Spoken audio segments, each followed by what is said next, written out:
Hey there, students. Getting ready for that Term 2 exam? Feeling that familiar pressure creeping up? Well, take a breath because you are in exactly the right place. Today, we're going through the ultimate Term 1 exam refresher explainer. I'm here to help you lock down your foundational knowledge, clear out any of that lingering confusion, and get you absolutely hyped to crush that upcoming test. Okay, let's dive right into this and make sure you walk into that exam room with total confidence. Here is the agenda for our study session today. 1. Mastering design communication. 2. Orthographic projections and lines. 3. Scale and dimensions. 4. Why structures fail. 5. Forces on structures. And 6. Loads and structural members. Let's get right into it. Section 1. Mastering design communication. So, graphic communication. Think of this as literally the precise language of technology. You see, if you can't communicate your design, well, it can't be built. It's really that simple. To grab those easy definition marks on your exam, you need this exact phrasing. Graphic communication is the use of diagrams, drawings, notes, and working models to accurately illustrate and communicate ideas to the people who will make, use, or sell a product. Remember, pros like graphic designers, draftspersons, and architects, they rely entirely on this. Without precise graphic communication, a brilliant idea is just stuck in your head forever. Okay, so what are the absolutely essential rules you got to consider when drawing? First off, you must accurately communicate your ideas to the makers and users. Second, ensure strict precision for the manufacturing stage. I mean, there is zero room for guesswork when a product is actually being built. Third, always use proper drawing instruments. This maintains professional standards. And finally, tailor your information. Are you talking to the makers, the users, or the sellers? Keep your focus strictly on these exam-approved methods. Precision is everything here. Section 2. Orthographic projections and lines. All right, let's transition into the actual mechanics of drawing. We're talking specifically about first-angle orthographic projection. Now, this isn't just busy work. This is a universal language recognized by architects and engineers all over the globe. Seriously, do not lose easy points on your exam setup. Before you even draw your first object, you need to follow this exact 4-step physical prep process. Step 1, fix your A4 drawing paper to the drawing board in a landscape direction. Step 2, use your T-square to bring your paper perfectly in line. We call this aligning your paper. Step 3, draw border lines exactly 15 millimeters all around, using your set square and T-square. And step 4, draw your title and name block exactly 15 millimeters above the lower border line. And toss in your details like your name, scale, and projection symbol. Memorize these steps, guys, for real. Next up is the absolute critical vocabulary of your drawings. I need you to memorize these 5 crucial line types. Outlines, those are thick and dark for visible edges. Faint, or construction lines, are thin and light to guide you while you draw. Dashed lines, well, they show hidden details. Now, listen up because here comes a classic exam trap. Wavy lines. Also known as break lines, these represent areas that have been removed to make a view clearer. You must use Z lines for flat objects and S lines for round ones.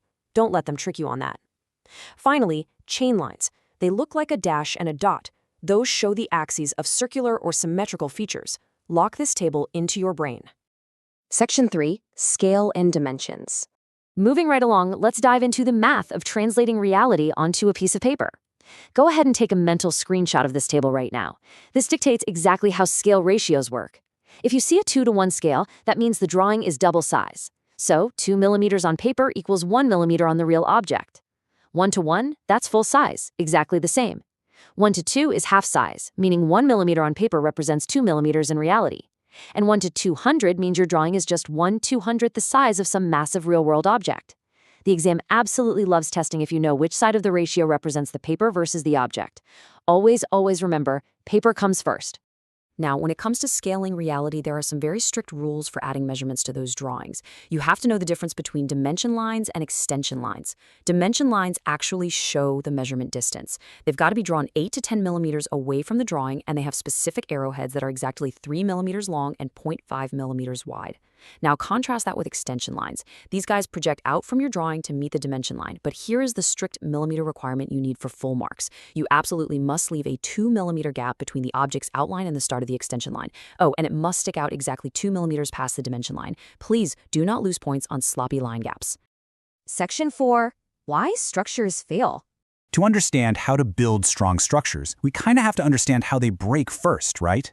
Natural forces like heavy snow, strong winds, or even just the sheer weight of a building itself are constantly testing human-made structures and the safety of their materials. So if your exam asks for the ways a structure fails, you need to memorize this exact sequence. Step 1 is fracturing. Imagine a super rigid concrete block just beginning to crack under immense pressure because the material has officially reached its safety limit. Step 2 is bending. This is where, say, steel loses its rigid shape and warps completely out of place. And finally, step 3, collapsing. Just the complete, catastrophic falling over of the whole structure. Getting these 3 steps down is pretty much foundational for everything else we're going to cover today. Now, to actually stop the failures we just talked about, the fracturing, bending, and collapsing, engineers use vital components called structural members. The strict definition here is a support that is an important part of a building. It's a simple definition, but seriously, write it down word for your exam prep. These are the individual pieces engineered from very specific materials that all work together to make structures exceptionally strong and sturdy. Okay, confusing struts and ties is a really common trap, so let's clear it up. We've got 2 main types of defenders. First up are struts. These are rigid members designed specifically to handle compression. Think of a thick, heavy concrete pillar holding up a ceiling. Concrete is chosen here because its material properties make it incredibly strong against squashing forces, which ensures the overall safety of the building. On the flip side, we have ties. These are flexible members used where tension or stretching occurs. Picture the thick steel cables pulling up a massive suspension bridge. Steel has super high tensile strength, meaning it can be pulled really hard without snapping. Understanding these exact properties of construction materials and how they react to forces is literally what guarantees structural safety. Just remember, struts are for squashing, ties are for stretching. Section 5. Dynamic and static forces, the invisible mechanics. So absolutely crucial point here. We need to understand what a force actually is. Students way too often just write down a push or a pull, but actually, scratch that. It's more like a push or pull action that has size and direction. Think about pushing open a heavy door. You need a specific amount of physical strength, that's the size, and you have to push it forward, that's the direction. If you miss either of those 2 elements on the test, you're going to lose marks. And this brings us to the 2 main categories of forces you absolutely need to know. We have dynamic forces and static forces. Dynamic forces apply to an object that's actively moving. The absolute classic textbook example you should memorize is a man skiing downhill. That forward-moving force of the skier, that's dynamic. Conversely, static forces act on objects that are completely stationary, not moving at all. Think of a boy standing totally still while wearing a super heavy backpack. The downward pull of that backpack is a static force, because nothing is currently moving. But trust me, the force is absolutely still there, pressing down with continuous pressure. Section 6. Types of contact forces, how objects interact. You are practically guaranteed to get a sorting question on this, so you need to know exactly which forces require physical touch and which ones don't. Contact forces exist between objects that are in direct physical contact with one another. Like, if you push a box across a floor, your hands are applying force directly, and the friction between the box and the floor, also a contact force. Other big examples are air resistance, the tension stretching our tie beams, and the compression squashing our struts. Non-contact forces, however, act invisibly across a distance. Gravity pulls that stationary boy's backpack down without any visible string attaching him to the earth, right? It's wild. Electricity and magnetism are other key examples of non-contact forces that operate entirely through invisible fields. Make sure you memorize this distinction. Section 7. Internal versus external forces, the battle inside the building. Forces basically battle it out on a couple of different fronts.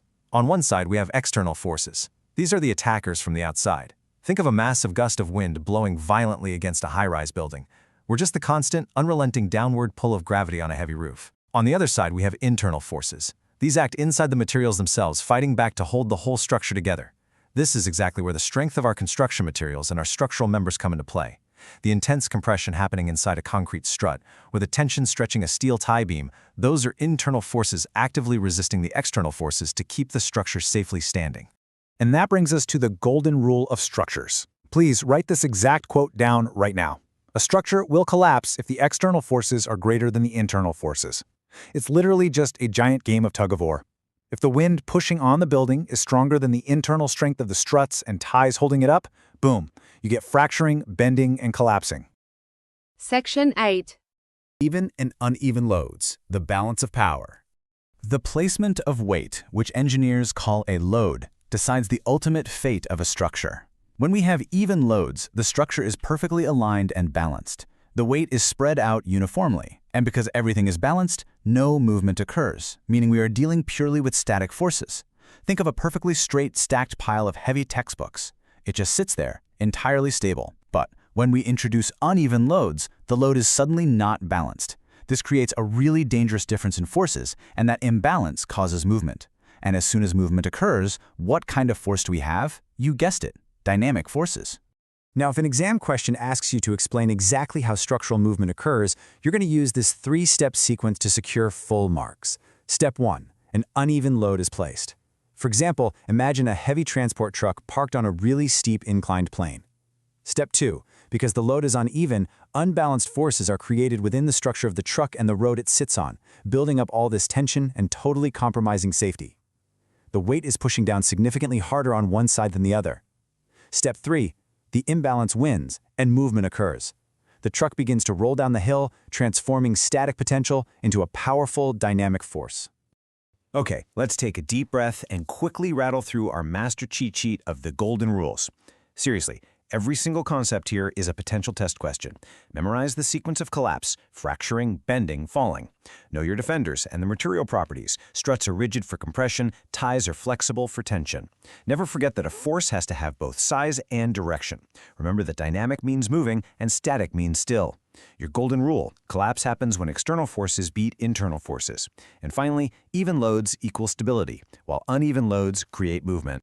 Well, you have the facts, you have the structured overview, and hopefully you've seen how all these concepts connect together like a giant puzzle. You are fully equipped, so I'm going to leave you with this final question. Are your internal forces of knowledge strong enough to withstand the external pressure of the Term 2 exam? I absolutely think they are. Review these concepts, practice those definitions, and go out there and ace that exam. Thanks so much for hanging out with this explainer, and I will see you next time.